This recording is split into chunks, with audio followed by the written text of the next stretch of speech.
안녕하세요. 결혼생활 8년 개고생만 하다가 이혼했어요. 워낙에 도움받은 게 하나도 없다 보니 아빠 없이 애 키우는 게 그렇게 힘들지는 않네요. 다만 아빠 없이 커가야 할 아이를 생각하면 그거 하나만큼은 미안할 따름입니다. 부모님이 육아를 도와주신다고는 하지만 여태까지 염치 없이 부모님 도움받아 왔는데 이혼한 마당에 부모님 고생을 더 시키진 않으려고요. 제 결혼 생활은 시작부터 순탄치 않았습니다. 세상 어느 누가 결혼하면서 내 인생이 이렇게 꼬여버릴 거라고 생각을 하겠나요? 저 또한 남편과 결혼 준비를 하면서 앞으로 펼쳐질 행복하고 밝은 미래만 생각했어요. 한참 결혼 준비할 당시에 남편이 시부모님한테 결혼 자금으로 얼마 정도 받을 수 있다는 말을 꺼냈을 때 조금 부담스러웠습니다. 저희 집이 찢어지게 가난한 건 아니었지만 시댁과 비교했을 때 비교적 여유가 없는 편이었거든요. 애초에 저는 결혼할 때 집에서 지원을 받아오기보단 어떻게든 저희들 힘으로만 해결해 볼 계획이었어요. 그런데 남편이 집에서 큰 돈을 받아온다고 하니 괜히 부모님께 부담을 드리는 것 같아서 마음이 무거웠어요. 남편한테 솔직하게 나는 집에서 지원을 받아올 상황이 아니니 그냥 우리 힘으로 시작하는 게 어떻냐고 물었습니다. 남편은 형편 닿는 대로 하는 거지 무슨 걱정이냐며 저희 집에서 지원을 안 해줘도 우리 결혼하는데 아무 문제 없게 하겠다고 했지요. 그런 남편한테 미안하기도 하고 고맙기도 했어요. 그런데 결혼 준비가 막바지에 다다르는 가운데 시부모님이 난데없이 지원해주겠다고 하던 돈을 안 주겠다고 나오더라고요. 정확히는 말을 바꾼 거였어요. 돈이 없으면 몸으로 때우라는 논리였는지 시댁에 들어와서 살라고 하더라고요. 말을 꺼내놓은 게 있으니 남편은 많이 당황한 듯 보였으나 저는 저대로 오히려 마음이 편해졌어요. 애초에 부모님 도움 없이 결혼하길 바라기도 했었고 반반 결혼을 못한다고 해서 시댁에 얹혀 살고 싶은 마음은 더더욱이 없었으니까요. 이 사실을 알게 된 저희 부모님께서 저한테 많이 미안해하셨어요. 빚을 내서라도 반반 결혼을 하는 게 어떻겠냐고 하셨는데 제가 빌리나 부모님이 빌리나 빌린 돈을 갚아야 하는 건 똑같으니 그럴 필요 없다고 했습니다. 돈을 못 해주신 대신 부모님께서 회사 다니는 저를 대신해 부동산 여기저기 돌아다니면서 신혼집으로 괜찮은 매물을 몇 개 알아와 주셨어요. 그렇게 직장인 전세 대출을 받아서 모자란 돈을 메꾸고 신혼집을 구해 결혼을 하게 되었습니다. 신혼여행은 해외로 다녀오려고 했는데 상황이 이렇게 되는 바람에 그냥 국내로 짧게 다녀왔어요. 어쩌다 보니 친정집하고 거리가 가까운 위치라서 저희 집에서 반찬도 이것저것 해다 주시고 결혼 생활하면서 친정 도움을 톡톡히 보았죠. 아이 태어나면서 오며 가며 아이도 봐주시기도 했고요. 결혼 생활 1년 후에 아이를 갖게 되었어요. 전세 생활 청산하고 자가로 이사 가려면 아직도 돈을 더 모아야 하는 상황이었지만 돈 없다고 아이 없이 살고 그럴 생각은 아니었거든요.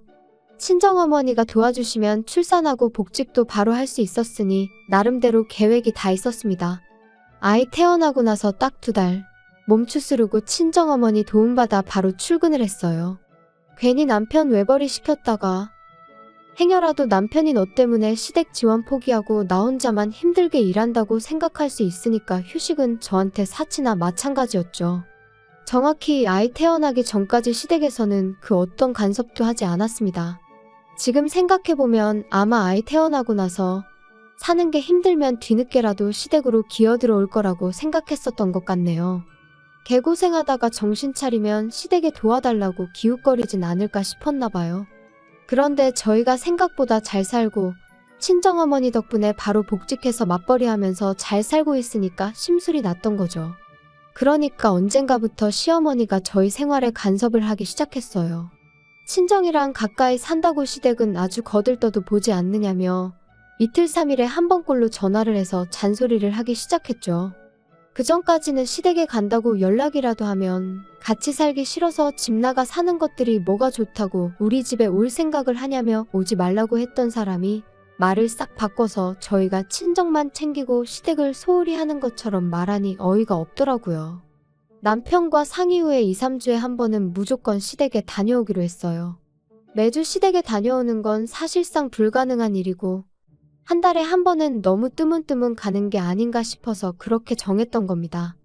그렇다고 저희가 시댁에 간다고 해서 시어머니가 저희를 반겨주거나 한 적은 한 번도 없어요. 아들이랑 손자는 애틋하니 그나마 이뻐해 주셨지만 저는 항상 찬밥 신세였지요. 처음 시댁에 갔을 때 빈손으로 갔다고 욕도 엄청 먹었어요. 시댁에 방문하는데 며느리란 게 어떻게 껌 한 통도 안 사들고 올 수가 있냐면서 친정부모님 거들먹거리면서 예의가 어쩌고 집에서 그렇게 가르치더냐 저쩌고 하면서 타박을 해왔습니다. 친정에서는 저희 어떻게든 뭐 하나라도 아끼게 해주고 싶어서 반찬도 이것저것 챙겨주시고 그랬는데 시댁은 저희한테 항상 무언가를 바라기만 했어요. 시어머니 눈에는 제가 그냥 합가해서 같이 살기 싫어서 아들 꼬셔 집 나가 살고 있는 나쁜 년으로 보였겠지요. 바보 같게도 저는 어떻게든 시어머니 마음을 돌려야겠다고 생각했고 그러려고 애를 많이 썼습니다. 시댁 갈 때마다 시어머니가 좋아한다는 계절과일이며 제철 음식들 사들고 가고 그랬습니다. 시어머니가 몸이 허한 것 같다 하면 한약도 몇 첩 지어서 가고 그랬어요.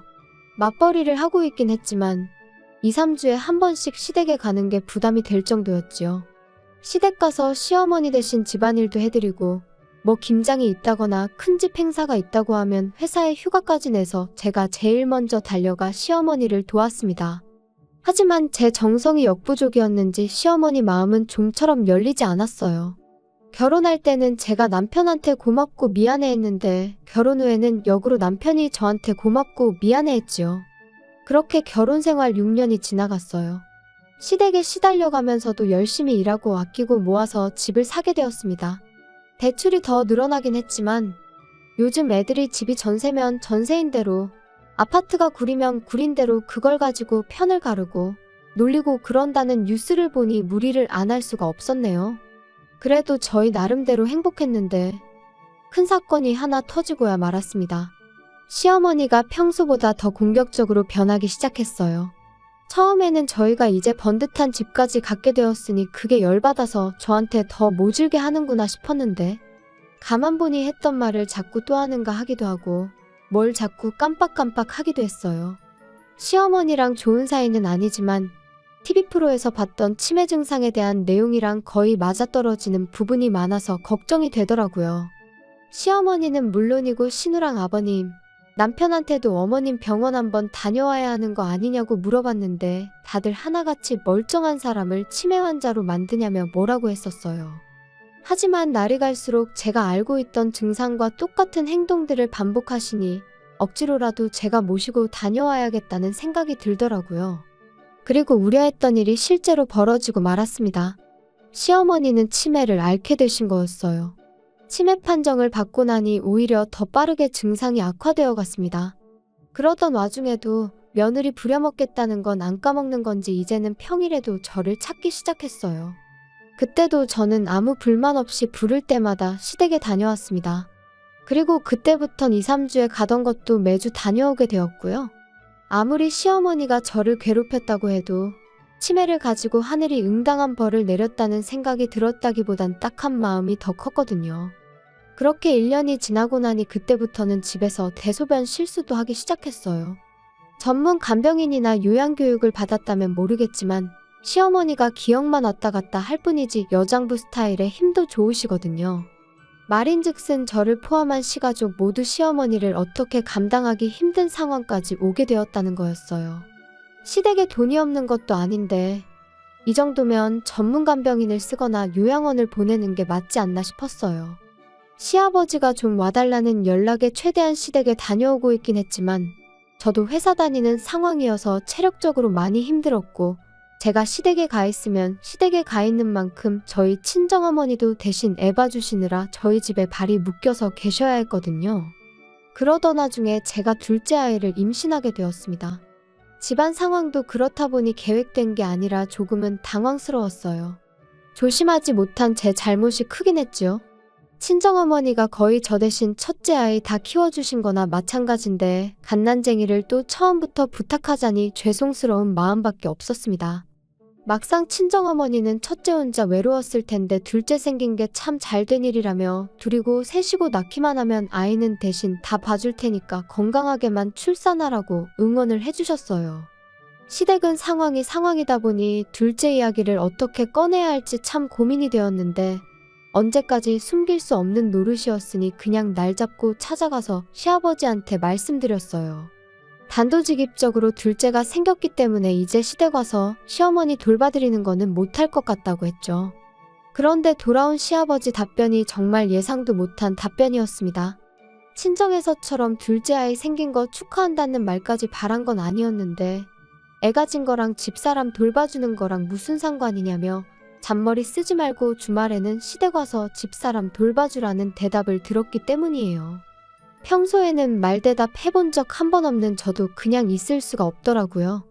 애 가진 몸으로 회사 생활하면서 어떻게 시어머니까지 간호를 하겠느냐 물었더니 잔머리 쓰는 게 두 눈에 다 보인다고 그렇게 힘들면 회사 그만두고 시댁 들어와서 살라더라고요. 애초에 집사람 치매 걸린 게 너네가 안 들어와 살아서 그런 거라면서 아예 시어머니가 치매를 가진 이유를 저한테 덤태기까지 씌우는 겁니다. 하도 어이가 없어서 그렇게는 못하겠다 말하고 그냥 집으로 돌아와 버렸어요. 현관문 너머로 시아버지가 고래고래 소리를 지르는 소리가 들려왔는데 싹 다 무시해버렸습니다. 그리고 그날 저녁에 신우한테 전화를 받았어요. 신우도 좋은 소리 하나 안 하더라고요. 주말만 봐드리는데 뭐 그렇게 대단한 일 한다고 온갖 유세를 다 부리냐고요. 말이 주말만 봐드리는 거지. 평일에도 시아버지가 부르면 몇 번이고 다녀왔고 주말에만 봐드리는 게 시어머니만 봐드리는 게 아니라 일주일치 집안일이 쌓여있는 거 다 해야 하고 시아버지 굶지 않게 일주일치 먹을 것도 대충 준비해놓고 가야 하는 거 모르냐고. 그럼 형님이 평일 내내 시어머니 간병해드리고 집안일도 다 해놓으라고. 그럼 제가 주말만 가서 어머님 봐드리는 거 생각해보겠다고 하고 전화 끊었습니다. 그런데 생각해보니 시어머니 문제로 시가족들한테 시달리고 있는 게 저라는 사실이 어이가 없더라고요. 남편이 중간에서 딱 교통정리 한 번만 해주면 쉽게 끝날 텐데 아버님한테도 저 혼자 말씀드리러 다녀왔고 신호전화 받는 동안도 남편은 애랑 놀아준다는 핑계로 아예 대화에는 끼지도 않았거든요. 그래서 남편 불러 세워놓고 한마디 했어요. 이럴 때 남편 역할이 뭐겠냐, 당신이 나서서 한마디 해줘야 하는 거 아니냐 했더니 이제 와서 남편이 자기 가족들 편을 들기 시작하더라고요. 다른 사람 일이면 자기가 가만히 있겠냐고. 그런데 다른 사람도 아니고 우리 엄마 일인데 어떻게 자식된 도리로 아픈 엄마를 내칠 수가 있겠냐고 뻔뻔하게 헛소리를 하는 거예요. 언제는 얼마나 챙겼다고 뻔뻔하게 내친다는 소리를 할 수 있느냐고 대번에 따져 물었어요. 우리 결혼 생활 8년, 시댁에 왕래하기 시작한 지 6년 동안 당신이 시댁 가서 손가락 하나 까딱한 적이 있었냐고요. 시어머니 아프고 나서도 주말마다 가서 시어머니 케어하는 게 나였지 당신이 가서 뭐 하나 한 게 있느냐고 말이죠. 그리고 내가 언제 시어머니를 어디 뒷산에 고려장이라도 하고 오자고 제안했냐고. 나 말고 전문적으로 교육받은 간병인을 쓰던가 요양원에 모시자는 건데 어떻게 그걸 내친다는 표현을 할 수가 있느냐고 했죠. 제 말이 틀린 게 없는데도 남편은 요양원에 모신다는 게 무슨 뜻이냐. 요양원 보낸다는 게 그냥 목숨만 부지시키는 거지 죽게 내버려 두는 거랑 다르게 뭐냐고요. 아픈 사람 집에서 꾸역꾸역 모시면서 마누라 고생시키는 건 괜찮은 거냐고 따졌더니 누가 가족 아니랄까봐 지 누나가 했던 말이랑 아버지가 했던 말을 아주 짬뽕시켜서 대답을 하더라고요. 주말만 가는 건데 뭐가 어렵냐느니 하는 말은 참을 수 있었는데 이참에 시댁 들어가서 살면 어떻겠냐는 소리 나올 때는 아무리 저라도 욕이 절로 나오더라고요. 여태 내가 하는 말을 뭐 귓구멍이 아니라 뒷구멍으로 들었냐고. 아무튼 나는 어머님보다는 아이가 더 중요하니 더는 간병 못하겠으니 그렇게 알라고 딱 잘라서 말했습니다. 하다 안 되니까 남편이 성질을 부리기 시작했죠. 그럼 아직 멀쩡한 우리 엄마를 요양원에 보내자는 거냐고. 이게 시어머니 일이니까 그러지. 친정엄마 일이었으면 똑같이 했겠냐고 발악을 하기 시작하는데 어이가 없었습니다. 저도 한마디 해줬어요. 만약에 우리 집이 똑같은 상황이었으면 나는 주저하지 않고 요양원부터 알아봤을 거라고요. 대신 요양원에 못해도 시간 되는 대로 일주일에 2~3번은 다녀왔을 거라고 했더니 그제서야 아무 말도 못하더라고요. 하지만 남편은 이 일로 저한테 삐쳤는지 그 후로 며칠 동안은 저한테 말 한마디 안 걸어왔어요. 저한테 자기 화났다는 걸 티내려고 일부러 발소리 쿵쿵 내면서 걸어다니고 문이 부서져라 세게 닫아제끼고 여태까지 힘을 합쳐 살아온 내 남편이 알고 봤더니 본성이 아주 옹졸하기 그지없는 사람이었다는 사실이 놀랍고 충격적이었습니다. 하루 이틀만 그랬으면 참는데 그 꼴을 일주일 내내 보고 있으니 저도 생각을 달리하게 되었습니다. 평소 친하게 지내던 직장 동료가 소개해준 변호사를 찾아가 조용히 이혼 준비를 시작했죠. 변호사가 알려주길 합의 이혼하는 게 가장 깔끔하긴 한데 자초지종을 들어보니 충분히 이혼 사유가 될 것 같다고 소송도 문제없다는 말을 해줬어요. 그래서 미리 이혼 서류만 만들어 놓았어요. 그래도 마음 한편으로는 남편이 시어머니 걱정에 저러는 거다. 저러는 건 한때고 곧 제정신 차려서 평소에 내 남편으로 돌아올 거라 믿었거든요. 그리고 시간이 지나 이혼 서류 만들어 놓은 그 주 주말이 되었어요. 제가 진짜로 시댁에 안 가고 집에 있으니까 그제서야 말을 걸어왔어요. 우물쭈물하면서 자기가 곰곰이 생각해봤다고 좋은 해결 방법이 있는 것 같은데 한번 드러나 보겠냐 하더라고요. 무슨 소린가 들어는 봐야겠다 싶어서 말해보라고 했어요. 그랬더니 남편이 당장 내일이라도 시어머니를 우리 집으로 모시면 어떻겠냐는 소리를 하는 거예요. 어차피 장모님이 아침에 오셔서 아이 돌봐주시지 않냐. 그럼 낮 동안에는 장모님이 우리 엄마 간병을 좀 해주고 퇴근하고 오면 우리가 간병하면 되는 거 아니겠냐고요. 시댁에 오며 가며 시간 낭비할 일 없으니까 좋은 아이디어 아니겠냐고 하는데 그걸 해결 방법이라고 떠벌리고 있는 인간을 보니 오만정이 다 떨어지더라고요. 무슨 약이라도 잘못 먹었나 싶기까지 했어요. 그게 아니고서야 어떻게 맨정신으로 저딴 소리를 해결 방법이랍시고 짓거릴 수나 있는지 싶었거든요. 내가 못한다니까 이젠 지 장모, 우리 엄마한테까지 시어머니 간병을 생각하는 인간 꼬라지를 보니 저 자식 입에서는 죽어도 자기 입으로 엄마 간병은 자식인 내가 직접 하겠다는 말은 나올 것처럼 보이지 않았습니다. 요양원에 모신다거나 간병인을 쓴다거나 하는 말은 입 밖에도 꺼내지 않을 거라는 사실은 뭐 안 봐도 비디오였고요. 그래서 미리 준비해 놓았던 이혼 서류를 조용히 내밀었습니다. 남편이 이게 뭐냐고 묻길래 보면 모르겠냐고 이혼 서류라고 대답해줬죠. 이혼 서류를 보면 그나마도 정신 차리겠거니 싶었는데 그게 아니라 세상에 시어머니 병수발 들기 싫어서 이혼하는 며느리가 어디 있냐고 따지고 들더라고요. 여기까지면 나도 할 만큼 한 것 같다고, 내 말이 맞는 것 같으면 조용히 사인하고 그게 싫으면 어디 소송까지 가서 진흙탕 싸움 한번 해보자고 한마디 했지요. 제가 진심인 걸 눈치챈 건지 남편이 그래도 아이를 생각하면 이혼만큼은 하면 안 되는 거 아니겠냐 했죠. 나는 당신한테 충분한 기회를 준 것 같다고, 그렇게 아이를 생각했으면 당신도 나한테 그러면 안 되는 거 아니었냐 했더니 말을 잇지 못하더라고요. 막상 자기를 포함한 시가족들이 저한테 해온 것들이 전부 이혼 사유라는 건 알고 있었는지 남편이 소송까지는 가지 않고 협의 이혼을 하기로 결정되었어요. 8년을 그렇게 푸대접 받으며 꾸역꾸역 버티고 살았는데 이혼하고 나니 하루아침에 남남이 돼버리는데 마음이 착잡하기도 하고 한편으로는 후련하기도 하더라고요. 이혼하고 나서야 왜 시댁에서 시어머니를 요양원에 모시기 싫어했는지, 간병인을 구할 생각이 없었는지를 알게 되었어요. 애초에 결혼할 때 시댁에서 해주겠다던 돈이 없는 돈이나 마찬가지였던 거예요. 엄밀히 말하자면 저희 결혼할 때쯤에는 그 돈을 가지고 있던 건 사실이었는데 시어머니가 친하게 지내던 지인분한테 사기를 당하면서 그 돈을 전부 떼먹혔다고 하더라고요. 그러니까 결혼식 날짜까지 잡은 상황에 저희한테 집 해주기로 한 돈은 못 해주니까 집에 들어와서 살라는 식으로 나왔던 거였어요. 게다가 시어머니가 믿었던 지인한테 사기를 당한 충격 때문에 그랬나 그때부터 치매 증상이 조금씩 보이기 시작했었다더군요. 남편이 그 사실을 몰랐을 리는 없고 애초에 시작부터가 거짓말인 결혼이었던 거예요. 나무꾼이 날개옷 숨겨놓은 것 마냥 아이 태어나고 나면 제가 애 때문에라도 계속 견디고 살았겠거니 생각했던 걸까요? 배신감에 치가 떨리지만 이젠 남남이 되었으니 신경 안 쓰고 살려고요. 그냥 늦지 않게 양육비나 제때제때 보내줬으면 좋겠어요. 원하던 대로 시어머니 곁에 붙어서 평생을 간병하게 만들어줬으니 두 부자가 어디 한번 제가 그동안 어떻게 시어머니 수발을 들고 살았는지 뼈저리게 느끼며 저 같은 복덩이를 놓쳐버린 걸 평생 후회하면서 살았으면 좋겠습니다.